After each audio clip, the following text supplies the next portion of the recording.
Hi అందరికీ welcome to my channel. ఈరోజు అయితే ఇంట్లోనే హోటల్ స్టైల్లో లాగా నోట్లో వెన్నలా కరిగిపోయి ఇడ్లీలు ఇంట్లోనే ఎలా చేసుకోవాలో చూపించేస్తున్నా అండి. చాలామంది ఇడ్లీలు గట్టిగా వస్తున్నాయి, ఇడ్లీ తినడానికి బోర్ కొడుతుంది అనుకునే వాళ్ళు ఇలా ఒక్కసారి చేసి చూడండి. సాఫ్ట్గా మృదువుగా అసలు నోట్లో వేస్తే కరిగిపోతాయండి ఇడ్లీలు. అండ్ చాలా టేస్టీగా ఉంటాయి. ఇలా అయితే ఒకసారి ట్రై చేసేయండి. ముందుగా ఒక గ్లాస్ మినప్పప్పు తీసుకుంటున్నా. అది బాగా కడిగి ఒక 6 గంటల పాటు నానబెట్టుకోవాలండి. 6 గంటల తర్వాత చూసారా పైన నురగిలా వచ్చేసింది. మినపప్పు కూడా బాగా నానిపోయిందని అర్థం. మనకి ఎప్పుడైనా నురుగు వచ్చే వరకు ఉంచుకోవాలండి. తర్వాత మినపప్పుని కొంచెం కొంచెంగా మిక్సీ జార్లో వేసుకొని చక్కగా ఫైన్గా గ్రైండ్ చేసుకోవాలండి. ఇది చాలా మెత్తగా రావాలండి, బరకగా అస్సలు ఉండకూడదు. కన్సిస్టెన్సీ ఎప్పుడైనా మినపప్పు అనేది మీకు బాగా సాఫ్ట్గా వచ్చాయంటే ఇడ్లీలు చాలా బాగా వస్తాయి.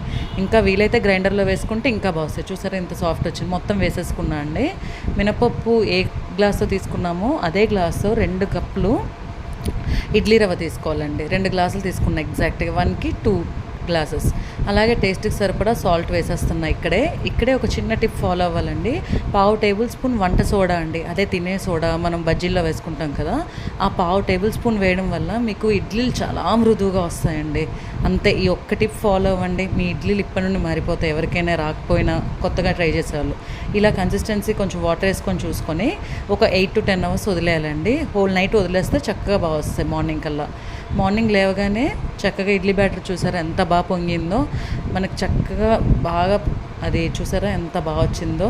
కొంచెం గట్టిగా అయిపోతుందండి మార్నింగ్ కల్లా. రవ్వ ఉంటుంది కదా, ఎంతైనా కానీ పీల్చుకుంటుంది. మనం వాటర్ చూసుకొని మిక్స్ చేసుకుంటూ ఇడ్లీ బ్యాటర్ వచ్చే కన్సిస్టెన్సీలో కలుపుకోవాలి. నేనైతే ఒక 1/2 గ్లాస్ వేసానండి, సరిపోయింది కరెక్ట్గా. మీరు చూసుకోండి, మెల్లగా చూసుకుంటూ పోసుకోవాలి. వాటర్ అనేది ఇలా ఉండాలండి బ్యాటర్ అనేది.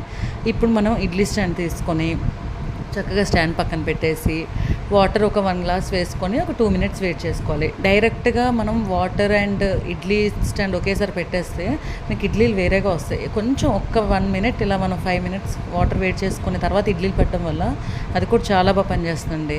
ఈ ఇడ్లీ స్టాండ్లోకి నేను ఒక ఆయిల్ తీసుకున్నా అండి, ఒక 2 drops అలా, అంతే, ఎక్కువేం అవసరం లేదు. నెయ్యి కూడా వేసుకోవచ్చు మీకు ఇంకా కావాలంటే.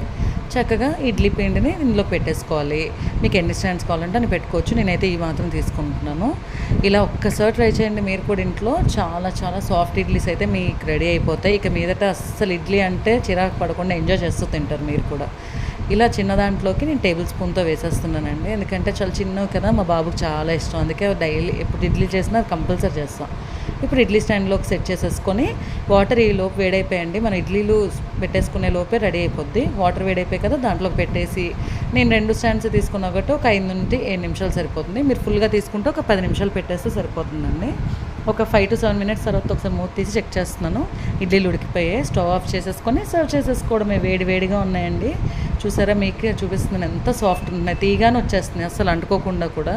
చిన్న ఆయిల్ రాసాం కదా, చక్కగా వచ్చేస్తాయి. Very spongy and very tasty, yummy. ఇలా చేసి చూడండి. మీ ఇంట్లో కూడా ఇంకా మీకు ఫ్యాన్స్ అయిపోతారు. ఎప్పుడు ఇడ్లీ చేయండి అని అడుగుతారు.